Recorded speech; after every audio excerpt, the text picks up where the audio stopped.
Jadi kalau orang tanya apakah itu ardul mubaddalah, maka jawab dia adalah tanah yang diratakan jadi seperti kulit yang ditegang, tidak ada gunung dan tidak ada lembah, lebih besar daripada bumi kita yang kita tinggal sekarang ni, dan lebih luas daripada bumi yang kita ada sekarang ni, dan dia warna putih bersih seperti mana warna perak. Dan ketika manusia dihimpunkan ini, manusia terbahagi kepada 3 keadaan. Satu keadaan, qismun ta'imuna kasun. Sebahagian daripada manusia, mereka dihimpunkan dalam keadaan kekenyangan. Kenyang, diberi makan, dapat kekenyangan, dan mereka berpakaian, dan mereka menaiki kenderaan, yakni mereka menaiki unta yang berpelana, ada pelana atas dia, dan pelana dia diperbuat daripada emas.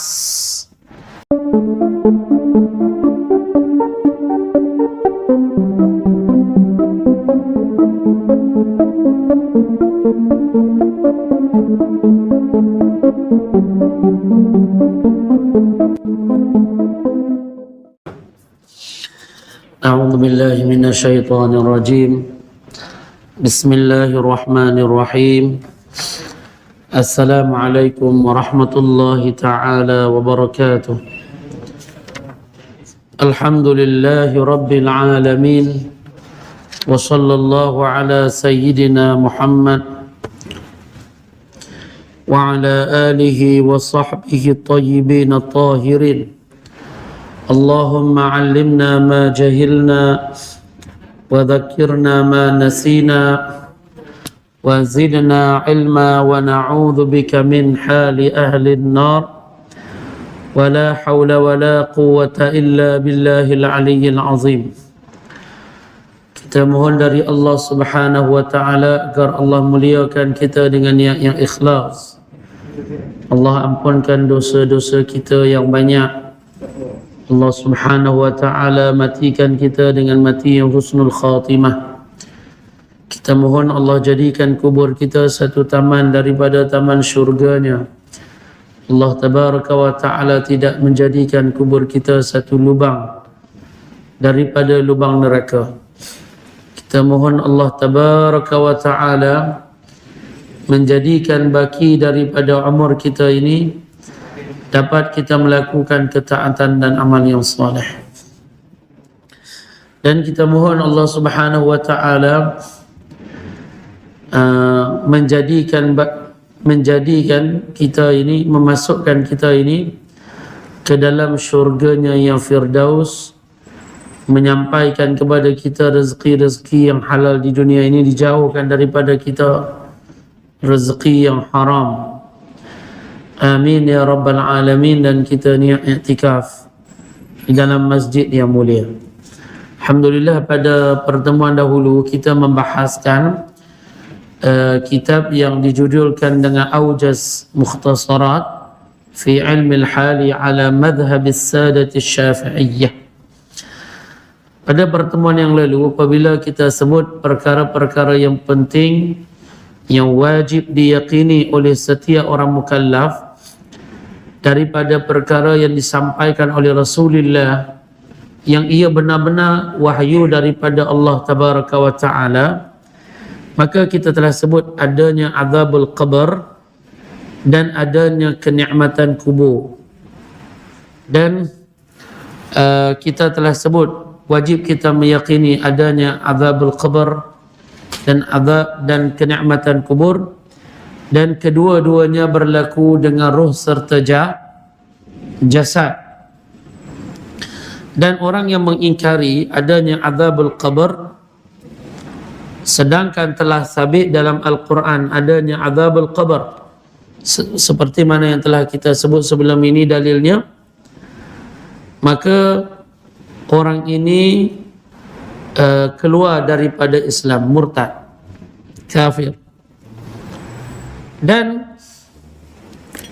Pengarang kitab dia kata wa su'alul malakaini munkarin wa nakir, dan pertanyaan dua malaikat munkar dan nakir yang disebut di dalam kitab ini juga pada pertemuan yang sebelum ini, ketika kita menyebut tentang adanya azabul qabr, kita ada sentuh tentang pertanyaan munkar dan nakir, bahawa di antara perkara yang kita wajib meyakini ialah berlakunya su'alu al-qabr, pertanyaan kubur. Dan ada malaikat yang ditugaskan, dan malaikat itu ialah munkar dan juga satu lagi nakir. Dan macam mana orang yang meninggal sejak daripada Adam alaihi salatu wassalam hingga hari kiamat itu disoal, sedangkan malaikat ada dua, munkar dan juga nakir. Kata Al-Halimi, ini malaikat yang ia bertanya tentang pertanyaan kubur ni, mereka ada beberapa jamaah yang banyak, ada kumpulan yang banyak. Sebahagian mereka itu semuanya nama munkar, sebahagian mereka namanya nakir. Maka setiap mayat diutuskan dua, satu munkar, satu nakir. Dan orang kafir kalau ditanya dengan pertanyaan kubur seperti man rabbuka wa ma nabiyyuka wa ma qiblatuka, ditanya tentang apa agama kamu, siapa nabi kamu, apa pendapat kamu tentang Muhammad, apa kiblat kamu, ditanya dengan pertanyaan kubur. Maka orang kafir dia takut dengan pertanyaan kubur. Begitu juga orang fasik, orang yang pelaku dosa besar, kerana dosa-dosa yang mereka kerjakan. Warid bahawa malaikat dua ini dalam hadis, azraqani aswadani azraqan, yakni warna mereka biru ataupun hitam kebiru-biruan. Aswadani azraqan, ini warna yang paling, dia bukan hitam yang tulen, bukan biru yang tulen, tapi biru bercampur dengan hitam. Dan kata ulama, warna yang paling ditakuti ialah warna yang macam ini. Orang yang bertakwa tak takut langsung daripada pertanyaan munkar dan nakir. Bahkan Allah, kenapa? Kerana Allah teguhkan hati mereka, lalu mereka melihat dua malaikat ini, dan dua malaikat ini melihat mereka tidak dengan melihat dengan cara ghadab, dengan cara marah, dengan cara marah. Bahkan mereka gembira dengan pertanyaan munkar dan nakir. Adapun orang kafir, maka mereka takut daripada munkar dan nakir. Satu namanya munkar, satu lagi namanya nakir. Dan dikecualikan daripada pertanyaan kubur ni Nabi. So tidak ada Nabi yang akan ditanya dengan pertanyaan kubur. Ini dikecualikan. Juga yang dikecualikan dengan pertanyaan kubur, asy-syuhada, orang yang mati syahid dalam peperangan. Ini tidak ditanya dengan pertanyaan kubur.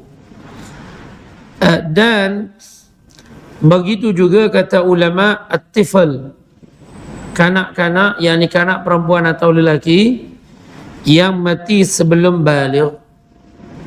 Anak perempuan atau lelaki yang mati sebelum baligh, maka tidak ditanya dengan pertanyaan kubur. Subhanallah. Habis. Qala al-musannifur, kemudian kata pengarang kitab, wal malaikatu wal anbiya wal kutub wal qiyamah. Wajib juga kita meyakini tentang malaikat, dan ini kita dah syarahkan dulu apabila kita sebut tentang rukun iman, beriman dengan malaikat, kita dah syarahkan makna beriman kepada malaikat, kita takkan ulang dekat sini. Wal anbiya, dan beriman dengan anbiya, kita juga dah sebut pada pertemuan yang dulu. Wal kutubu, dan beriman dengan kitab-kitab juga. Wal qiyamatu, dan beriman dengan hari kiamat. Yang ini, semua ini yang kita tidak ulang setelah kita dah sebut sebelum ini tentangnya. Kita sambung, kata pengarang kitab, wal ba'su wal hasyru wal hisabu was sawabu wal azabu wal mizan was siratu was syafa'atu wal naru wal jannatu wal khuludu fihima. Antara perkara yang dikhabarkan oleh Rasulullah, wajib kita orang mukmin meyakininya. Antaranya al-ba'ats, adanya al-ba'ats. Al-ba'ats maknanya hari kebangkitan. Al-ba'ats, wajib meyakini adanya al-ba'ats, wajib. Kerana Allah berfirman, summa innakum yawmal qiyamati tub'atsun, kemudian kamu nanti di hari kiamat akan dibangkitkan. Maknanya dihidupkan kembali setelah mati. Jadi ada dalil tentang peristiwa ini, wajib kita percaya. Tak percaya dengan ini kafir. Orang musyrikun Mekah, dia tak percaya dengan hari al-ba'ats, dihidupkan kembali setelah mereka mati. Fikirnya hidup ni sekali je, mati sekali, dah tak dihidupkan lagi dah. Tak. Ada di sana al-ba'ats. Al-ba'ats ni apa? Keluar orang-orang yang mati daripada kubur. Maknanya keluar tu dalam keadaan hidup. Allah kembalikan jasad-jasad dan dikembalikan pada jasad-jasad mereka roh. Subhanallah. Maka keluar orang yang mati daripada kubur, kalau jasad mereka binasa, dikembalikan jasad-jasad mereka dan dikembalikan juga roh kepada jasad-jasad tersebut. Kerana banyak jasad bila mati dan dikuburkan di dalam kubur, maka dimakan oleh di tanah. Maka sebab itu dia kata di sini dikembalikan jasad. Tapi adakah semua manusia jasad mereka binasa apabila mereka masuk dalam kubur? Itu persoalan. Jawabnya tak semua manusia macam tu. Ada manusia, kebanyakan manusia jasad-jasad mereka hancur, reput disebabkan tanah, dimamah oleh tanah.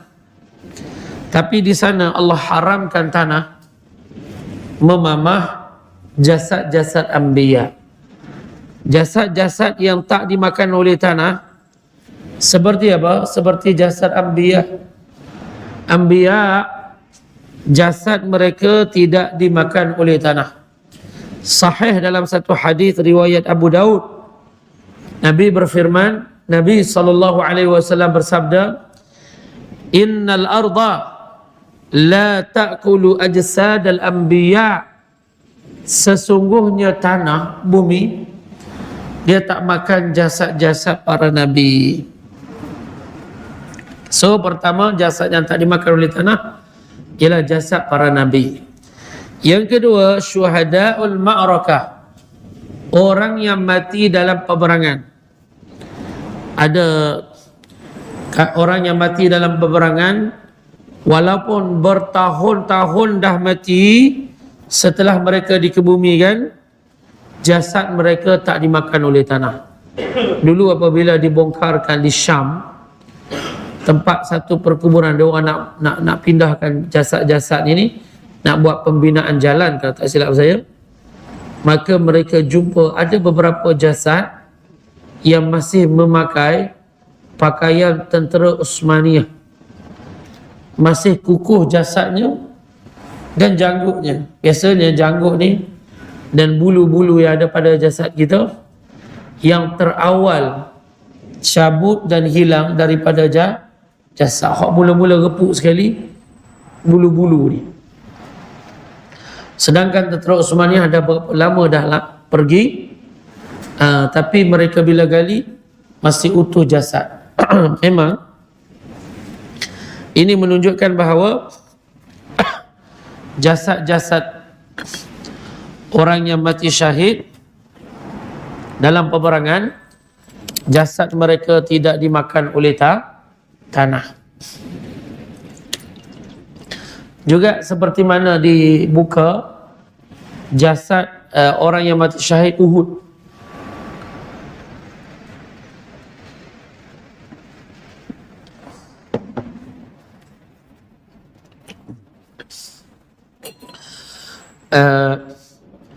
Tentera Uhud, orang yang mati syahid dalam peperangan Uhud, sabit daripada jasad mereka tidak binasa.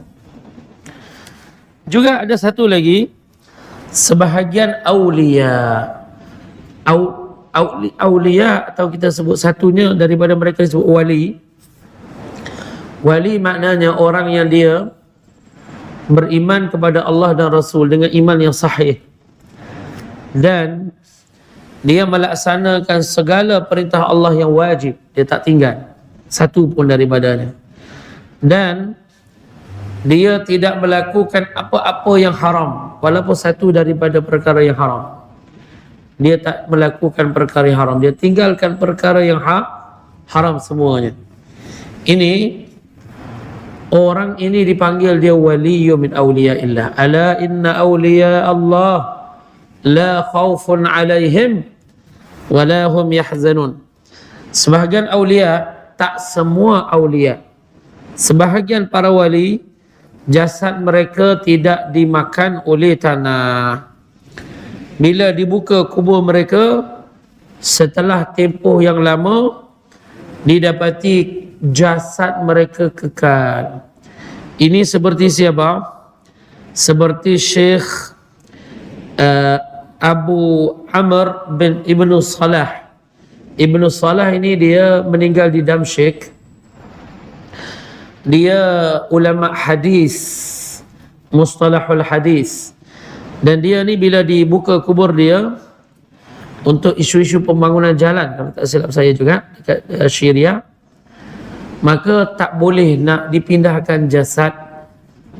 Banyak jentera yang rosak sehingga mereka tak dapat capai jasad.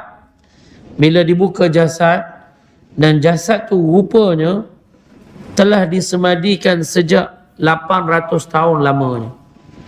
800 tahun lamanya. Kalau kita tanya forensik, jasad ni kalau duduk dalam tanah kan, berapa lama untuk rebut? Ya ni sekejap je. Tapi 800 tahun jasad dia masih utuh. Tapi ini bukan semua wali macam ini. Ada wali yang jasad dia binasa. Itu bukan maknanya dia bukan wali, tapi jasad dia binasa. Kerana tak semua wali yang Allah anugerahkan jasad dia tidak binasa. Jasad-jasad ni tuan-tuan, bila waktu meninggal, jika jasad dia jenis jasad yang binasa,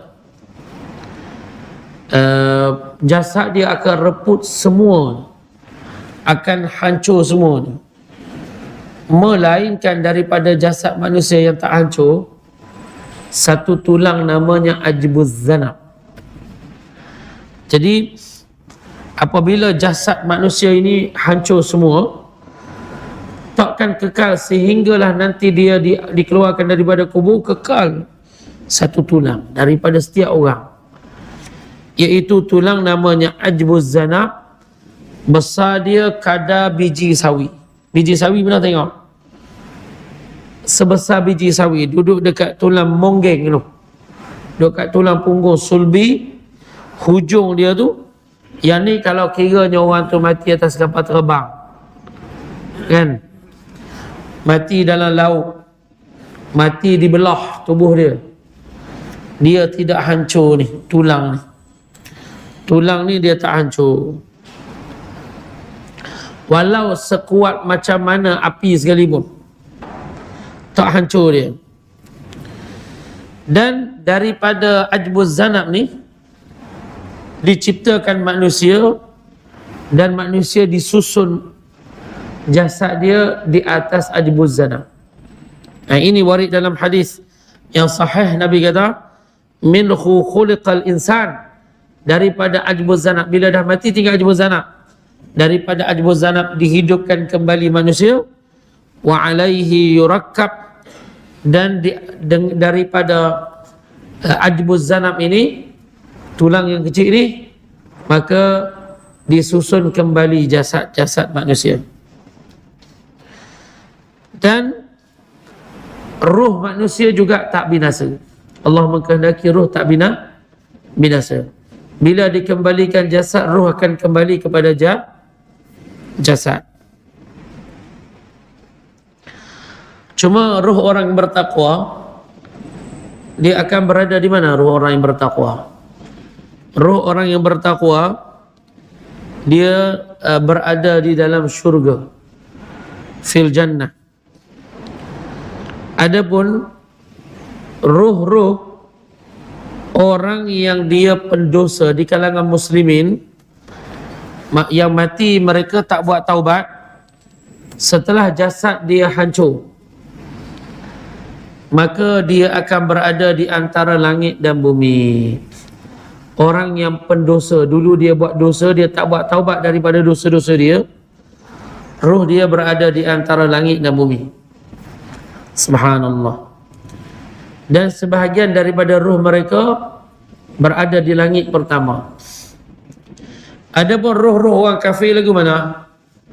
Ruh-ruh orang kafir, setelah jasad-jasad orang kafir ini hancur, maka terus akan dibawa ke Sijjin.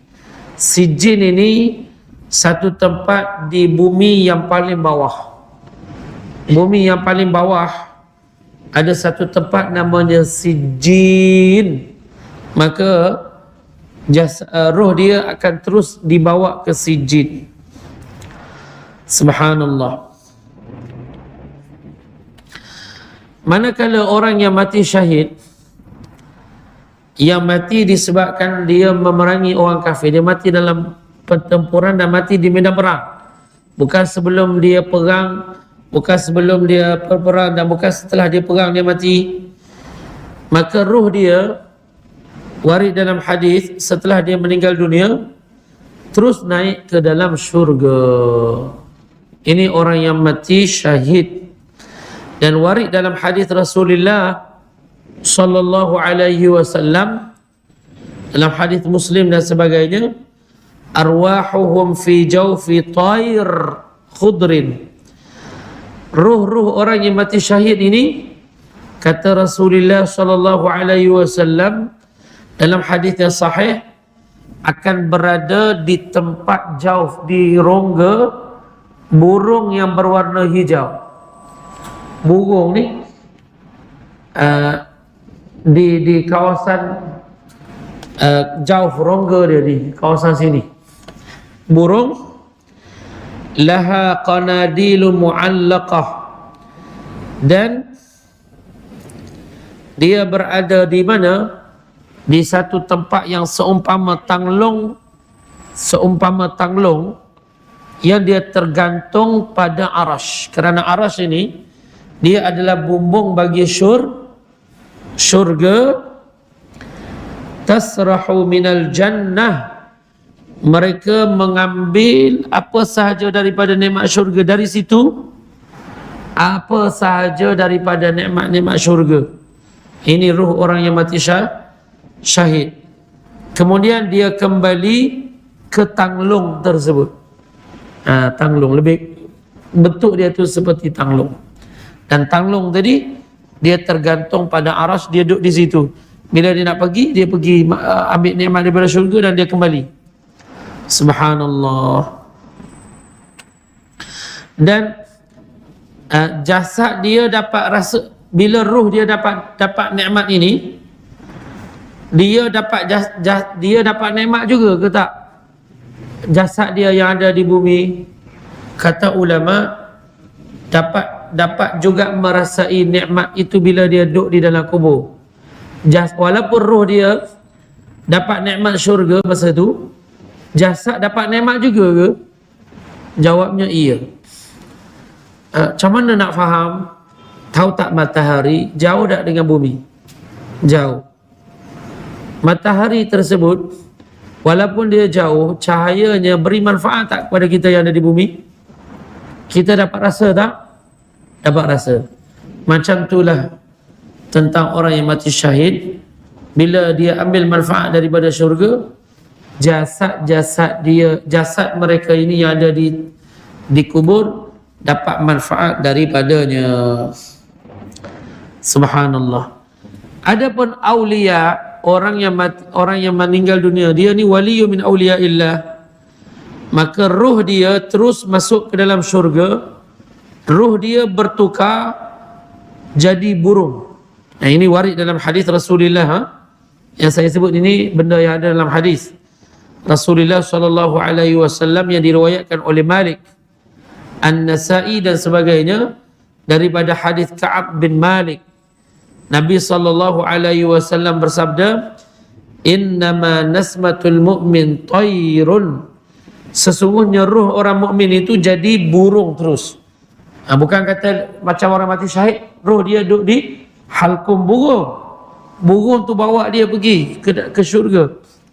Adapun aulia, ruh dia bertukar jadi burung. Seperti mana sabdaan Nabi, ya'laqu fi syajaril jannah. Bergantung dia, bertinggik dia pada pokok yang terdapat di dalam syurga, hatta yurji'ahu Allahu ila jasadihi yauma tab'atsuh. Dia duduklah situ, dapat nikmat daripada syurga, sehinggalah Allah mengembalikan ruh ini ke jasad pada hari dia dikeluarkan daripada kubur. Jadi ini tuan-tuan makna al-ba'as. Itu makna hari kebangkitan.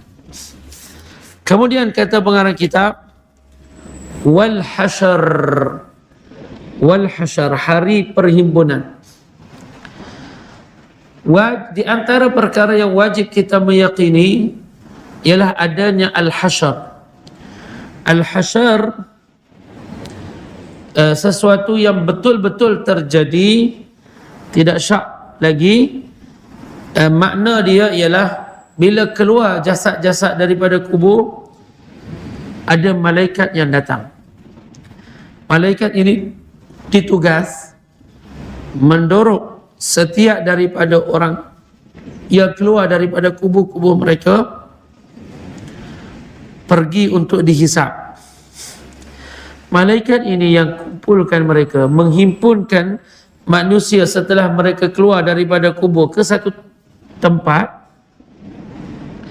Itu namanya al-hasyar, hari perhimpunan. Menghimpunkan semua mereka itu. Dan dihimpunkan mereka ni di mana? Jawabnya di Syam. Syam tu hari ini di mana? Palestin, Jordan, Syria, Lebanon. Dulu tempat ini, yang empat tempat ini dipanggil dia dengan Syam. Kemudian datang Perancis, dia jajah tanah Syam. So dia residentkan kepada negara-negara yang hari ini dikenali dengan Lebanon, Syria, Palestin dan Jordan. Dan ibu negara Syam ialah Palestin. Itu ibu negara bagi negara Syam. Hari ini Syam ada tak atas peta? Tak ada dah. Palestin pun mula dah hilang daripada peta. Subhanallah. Maka dibawalah manusia itu ke mana? Ke Syam. Dan Syam ini akan jadi mahsyar nanti.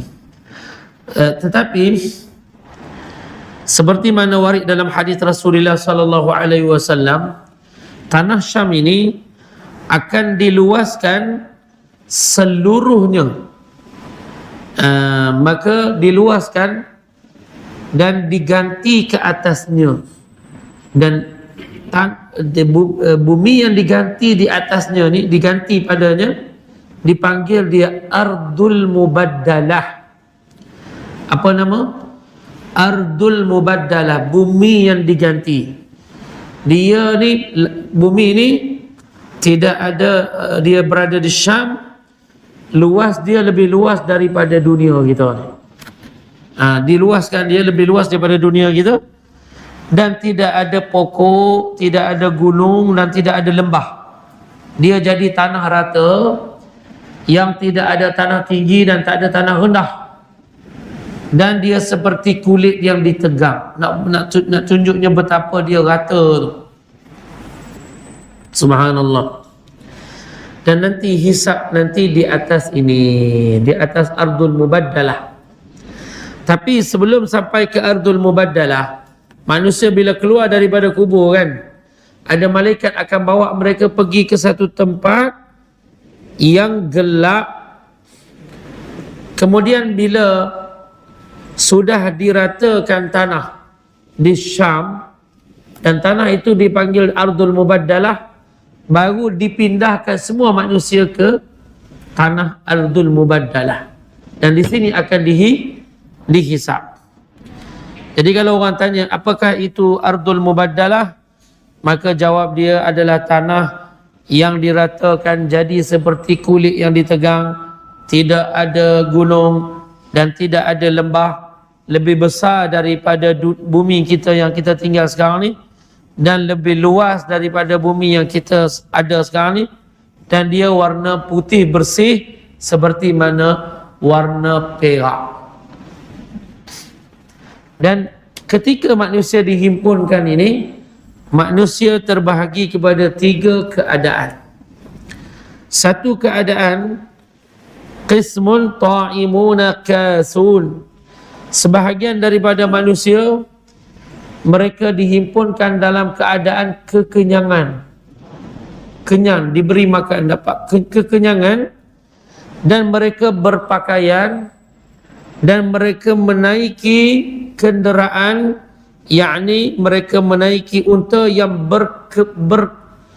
berpelana, ada pelana atas dia. Dan pelana dia diperbuat daripada emas. Subhanallah. Dan kata ulama, mereka ini siapa? Ini orang-orang yang bertakwa, yang duduk dalam situasi ini. Ketika mana dihimpunkan, dia duduk dalam situasi ini orang-orang yang bertakwa. Kedua, ketika dihimpunkan di mahsyar ini, sebahagian orang ada di antara mereka hufat, tak bersepatu. Tak bersepatu maknanya dia tak mengenakan apa-apa, kasut ke, selipar ke, tak ada. Tak ada, berkaki ayam. Apa kita panggil kaki ayam orang Melayu? Sebab ayam tak pernah pakai sepatu, tak pernah pakai kasut. Wallahu a'lam. Ini yang kedua. Dan dalam keadaan telanjang, tak ada pakaian apa-apa, tak tutup apa-apa pun. Ini kata ulama, orang Muslim yang pendosa. Oh cepat tu. Satu lagi lah. Ini orang Muslim yang pendosa, yang mati tak sempat buat taubat. Dan yang terakhir nak sebut malam ini, golongan yang ketiga ialah mereka dihimpunkan. Mereka ni diheret muka-muka mereka atas lantai. Allahu Akbar. Dan mereka inilah orang-orang kafir. Orang kafir keadaan dia macam ini. Sama ada dia kafir asli, ataupun dia dulu Muslim dia murtad, ataupun dia kafir munafik. Munafik ni ada 2 jenis. Munafik i'tiqad, munafik yang dia benci Allah, dia benci Rasulullah, dia benci Islam. Ini kita panggil orang munafik. Walaupun dia pura-pura baca Quran, dia salat belakang orang, pura-pura kita panggil ini kafir. Maka diheret dia dengan kepala-kepala mereka. Inilah orang-orang kafir. Jadi sampai di sinilah pada malam ini. Moga apa yang kita sampaikan ini memberi manfaat. Alhamdulillah. Sekadar ini aku qauli hadza, astaghfirullah li wa lakum. Assalamualaikum warahmatullahi wabarakatuh.